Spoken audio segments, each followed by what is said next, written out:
Oi, pessoal, tudo bem? Aqui fala o engenheiro florestal Cláudio Santana, trazendo para vocês mais um vídeo do nosso canal Florestas Secundárias. E o tema agora é o que os reflorestadores podem aprender com a sucessão. Esse vídeo é o primeiro de uma série, a gente vai ver alguns vídeos com esse tema. Esse primeiro vídeo sendo uma abordagem mais introdutória, mais explanatória sobre o que é um processo de sucessão, com alguns temas sendo aprofundados nos próximos vídeos.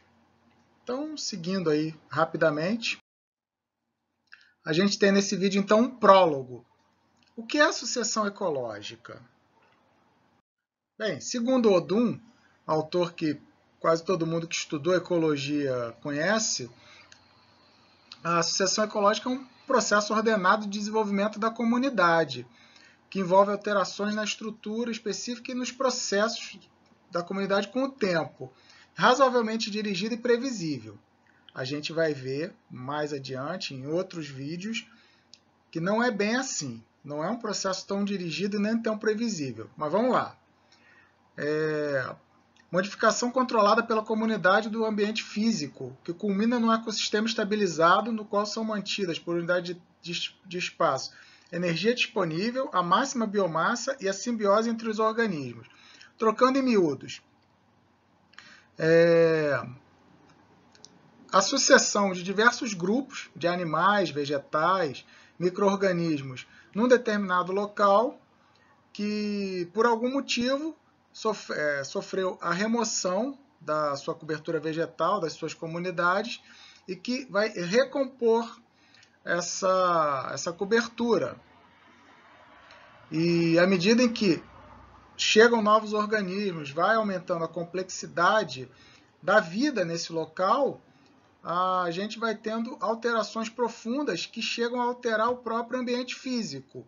Ocorre uma simbiose entre o ambiente físico e o ambiente vivo.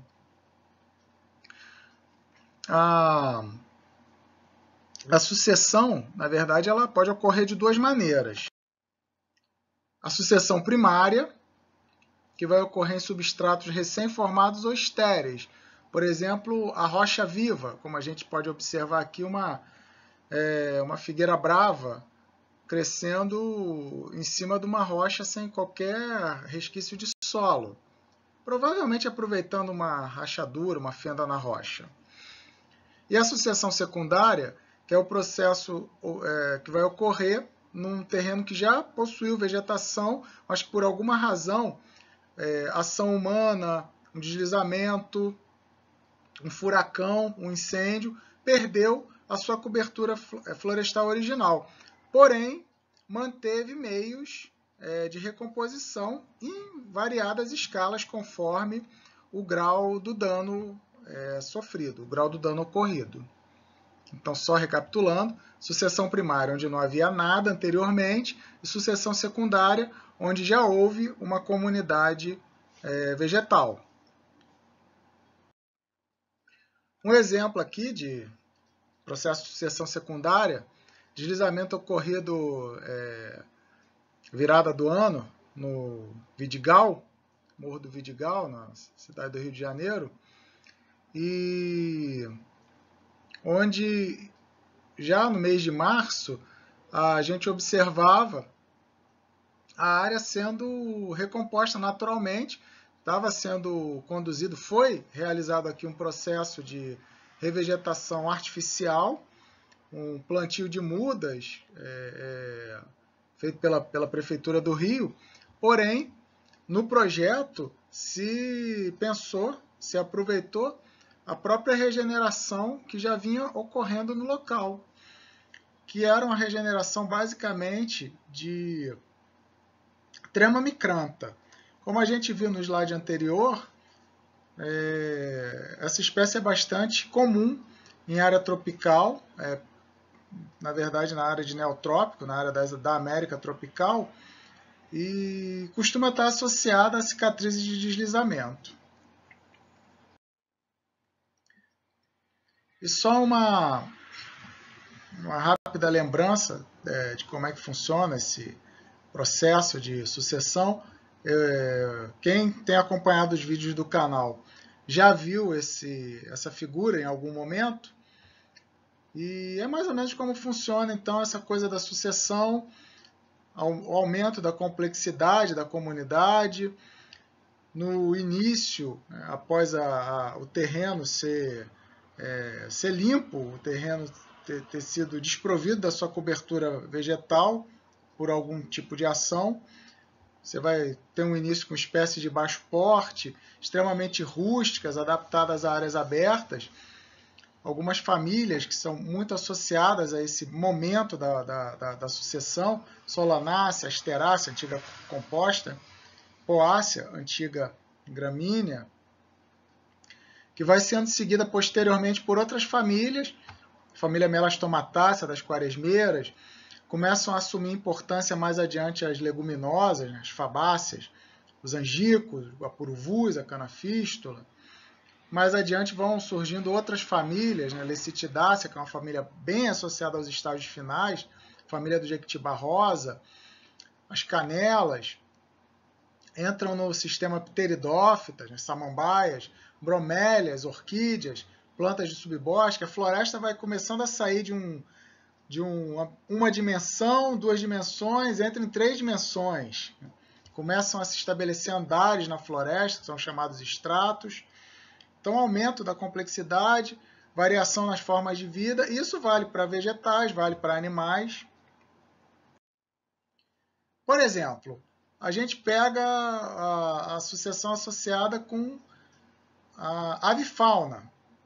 Isso aí é extraído da publicação de Danilo Sete de Almeida. No início, com áreas abertas, pouca disponibilidade de alimentos, a gente vai ter muitas aves, muitos pássaros generalistas, alguns adaptados, inclusive, a uma dieta de carrapatos e insetos que estão associados à ação humana. Por exemplo, os anus, anu preto e anu branco, que comem carrapatos de boi, as lavadeiras ou viuvinhas, são aves que são oportunistas de áreas abertas. O canário da terra, tão popular, infelizmente muita gente ainda tem o hábito de capturar, que ocorrem também em áreas abertas, muitas vezes em terreiros de quintais de casas. João de Barro. Quem nunca viu o ninho de João de Barro num poste, que é mais antropismo do que isso? O tizil, o garrincha, aqui na figurinha, e o gavião carcará, que come esse pessoal todo aqui. À medida que a vegetação vai se encorpando, vai criando novos nichos, novos abrigos, vão chegando outras aves, o sanhaço, o bem-te-vi, a choca da mata, aves já habituadas a uma dieta de frutos pequenos, são grandes dispersoras de sementes, extremamente importantes nessa fase inicial, em que elas vão trazer novos elementos aqui para aumentar a complexidade dessa comunidade florestal. E aí começa a surgir, com o fechamento do dossel, a abertura de novos estratos, algumas aves mais exigentes, como a saíra azul, as maritacas, os siriris. Começam a surgir árvores mais altas, árvores maiores, maior oferta de nichos, maior oferta de abrigos, permitindo então a chegada dessas aves mais exigentes. E aí quando você começa a ter subbosque, começa a ter sombra, começam a surgir essas aves como o macuco, a jacupemba e os araçaris. São pequenos tucanos. E, então, chegando-se ao ápice, ao clímax da floresta, chegam as grandes aves, as aves que comem grandes frutos, como a araponga, aves que têm exigência de ocos de árvores velhas para se abrigar, como o papagaio chauá, as arpias, os grandes predadores de topo de cadeia da floresta atlântica e da Amazônia, da floresta tropical, praticamente extintas nas suas áreas de origem.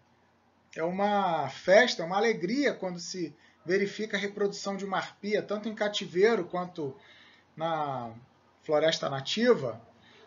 Então a gente observa que, junto à evolução da floresta, a gente também tem a evolução das comunidades de animais. Eu peguei a avifauna, mas como citei, eu poderia ter pego fauna de invertebrados de solo, que inclusive é considerado um excelente indicador de avanço de sucessão. E aqui alguns aspectos de como funciona a sucessão, a chegada de propágulos, de diásporos, uma semente de uma espécie pioneira, a gente vai falar disso no próximo vídeo, a semente de uma espécie pioneira, uma espécie de início da sucessão, aquelas espécies que chegam primeiro e começam a preparar o ambiente para as espécies mais exigentes. No caso, essa é a tamanqueira, a Aegifila integrifolia. A gente vê essa espécie chegando em solo nu. Chance de estabelecimento pequena, é uma loteria. O início é uma loteria. E vai que uma dessas sementes consegue se estabelecer e germinar, encontrando a condição ideal, no caso uma plântula de araribá, que conseguiu encontrar um ambiente com serrapilheira, com umidade, algum tipo de fertilidade, germinou e está crescendo, está iniciando seu crescimento. Eventualmente outras plântulas vão crescer e começar a formar núcleos de regeneração. E aí essas plantas vão começar a crescer, crescer, crescer. E nesse agrupamento vão então formando esses núcleos de vegetação e que, à medida que esses núcleos vão se ampliando, vão crescendo, vão começando a se encontrar e começam a eliminar essa vegetação mais associada a áreas abertas, como gramíneas e outras famílias muito associadas a esse tipo de ambiente, mas com maior insolação. Começamos então a ter um fechamento de dossel, uma filtragem de luz que começa então a fazer uma seleção das espécies. A gente fala que começam a surgir filtros ambientais, começam a surgir novas propriedades dos ecossistemas, as chamadas propriedades emergentes, permitindo então o aumento dessa diversidade, a entrada de formas de vida que não tinham ambiente anteriormente.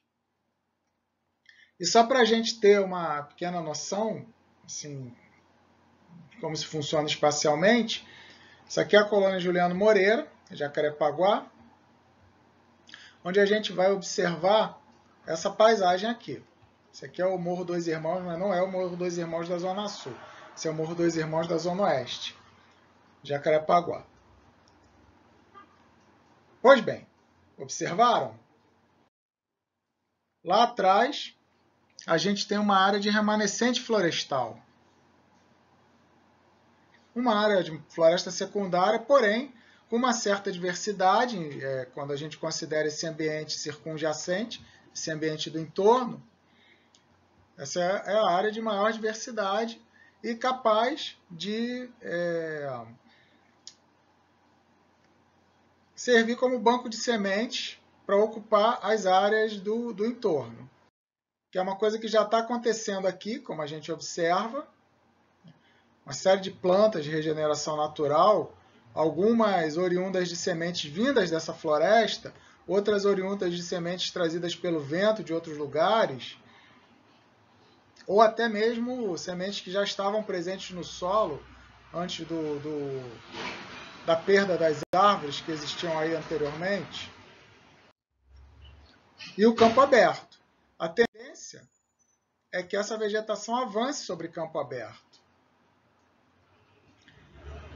Alguns aspectos que a gente observa em florestas em regeneração, dentro da sucessão secundária, é que essas florestas podem alcançar um certo porte, ter árvores de bom tamanho, e aí a gente observa com esse fechamento de dossel, né? Então a criação desses nichos, a estrutura não só se desenvolvendo horizontalmente, mas também de forma vertical. E a gente precisa dizer também que a sucessão ela vai se dar de formas diferentes conforme o ambiente em que ela ocorre. A maioria dos estudos de sucessão a sucessão clássica em floresta tropical, ela é feita com base em estudos realizados em clareiras. E a sucessão em clareiras vai ter grupos, vai ter espécies, famílias muito diferentes da sucessão que vai ocorrer em áreas abertas. Uma coisa é você perder, você ter uma área aberta dentro de uma floresta conservada, ou uma floresta com melhor condição, que possua meios de recuperar essa vegetação perdida, por conta da queda de uma árvore, por conta de uma queda de raio, um pequeno incêndio, um deslizamento, mas resta vegetação no entorno para suprir essa clareira com propágulos. Sementes que já estão no solo dessa clareira vão emergir, vão dar origem a novas árvores, como a gente observa aqui, essa foto da esquerda, se vocês estiverem vendo aqui o pontinho vermelho, a gente está vendo uma embaúba, que é uma árvore cicatrizadora dessas clareiras em uma floresta já existente. As sementes da embaúba passam longo tempo no solo, fazendo parte do banco de sementes, junto com outras espécies. Mas a embaúba é um destaque. E essa é uma sucessão que vai ser diferente quando, por exemplo, nós encontramos grandes áreas abertas, áreas que vêm sendo utilizadas sistematicamente ao longo do tempo, séculos de exploração, áreas que já passaram por ciclos de agricultura intensiva, que exauriram suas reservas de nutrientes do solo. São áreas que já foram submetidas a incêndios por muitos e muitos anos, perderam praticamente todos os seus meios de regeneração. A forma como a sucessão vai se dar nesses locais, no caso estou me referindo a essa imagem do lado direito, é bastante diferente em relação a essas áreas, como áreas iguais a essa do lado esquerdo. As espécies em áreas abertas precisam ser espécies muito mais resistentes a fogo, resistentes à falta de umidade no ambiente, adaptadas a solos muito mais pobres e com a estrutura já perdida, né, solos que já foram lavados, lixiviados. É uma sucessão bastante diferente e são observações que devem ser feitas quando se vai proceder ao manejo dessas áreas. E, aprofundando um pouquinho o que a gente fala dessa sucessão em áreas abertas, a gente observa um outro caso, uma área em Belfor Roxo, que a gente pode ver aqui do lado direito, nessa foto à direita, a perda de solo, escavação por máquina, uma área totalmente desprovida dos horizontes superficiais do solo, mas que a gente observa a ocorrência de algum tipo de sucessão aqui no local. Aqui à esquerda, a gente vê alguns agrupamentos de tamanqueiras. Lembra daquela semente da primeira foto, que é um outro lugar, Serra da Posse, em Campo Grande, aqui na cidade do Rio. Aqui é a cidade de Belfor Roxo. Mas aqui a gente vê o agrupamento dessa espécie, as de fila integrifolia, o que faz a gente deduzir que aquela primeira sementinha ali, talvez hoje já tenha se desenvolvido, seja uma árvore, até já tenha partido, porque essas são espécies de vida muito curta, e deixado seus descendentes no banco de sementes do solo. A Gifila seloviana é uma espécie que tanto deixa banco de semente, quanto tem suas sementes amplamente dispersas por aves pequenas, como aquelas daquela sequência, né, de um dos primeiros quadros que eu mostrei, aquelas aves, aqueles pássaros mais adaptados a uma dieta de frutos pequenos, capazes então de fazer o transporte dessas sementes a uma distância bem mais longa. Existem outras espécies que crescem nessas áreas abertas, como os cambarás, por exemplo, também aparecem aqui nessas fotos. São espécies que também fazem, é uma espécie que também faz parte do banco de semente do solo. É uma indicadora de solos já exauridos, de solos degradados, e que costuma estar presente, então, nessas situações de extrema antropização, de extrema perda de todos os meios de regeneração. E lembrando que o cambará também é uma espécie capaz de rebrotar de partes. Rebrota de tocos, rebrota de raízes, principalmente, mas é capaz de rebrotar através, inclusive, de pedaços de gemas. Gemas reprodutivas que, eventualmente, estejam perdidas no terreno, podem se tornar novas árvores. E essa abordagem a respeito desses elementos da sucessão vai ser tratada, esse assunto vai ser tratado em um dos vídeos dessa série. E, com isso, a gente chega ao fim dessa rápida introdução e na semana que vem a gente começa a nossa série de verdade. Ok? Agradeço a atenção de todos, espero não ter cansado muito ninguém e se inscrevam no canal, quem puder dá aquele joinha, dá o like e divulguem o vídeo, ok? Muito obrigado a todos e até semana que vem.